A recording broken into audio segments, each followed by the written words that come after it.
எல்லாரும் நல்லா இருக்கீங்களா? இன்னைக்கான பதிவு உணர்ச்சிக்கு முதலிடம் கொடுக்காமல் உழைப்புக்கு முதலிடம் கொடுத்தால் வாழ்க்கை உன்னதமாக இருக்கும். இது யாருடைய பொன்மொழிகள்னா, எடிசன் அவர்களுடைய பொன்மொழிகள். கண்டிப்பாங்க. நாம்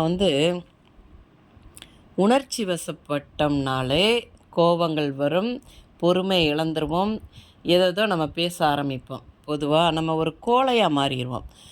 சுவாமி விவேகானந்தர் ஒரு இதில் சொல்லியிருக்காங்க பார்த்துக்கோங்க, கோழை தான் பாவம் செய்கிறானா, தைரியசாலி ஒருபோதும் பாவம் செய்வதில்லை, மனதால் கூட அவன் பாவத்தை பற்றி நினைப்பதே இல்லையாம். எனவே நம்ம தைரியமாக வாழ முயற்சி செய்யணும் பார்த்துக்கோங்க.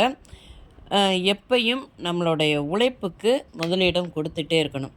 வாழ்க்கை ஒரு முறை தாங்க. வாழ்க்கையில் பார்த்திங்கன்னா, வாழ்க்கையில் கோபம், கௌரவம், வெறுப்பு, போட்டி என உணர்ச்சி வசப்படாமல் நம்ம விட்டு கொடுத்தும் தட்டி கொடுத்தும் வாழ்ந்து பாருங்களேன், வாழ்க்கை மிகவும் அழகாகவும் சந்தோஷமாகவும் இருக்கும்.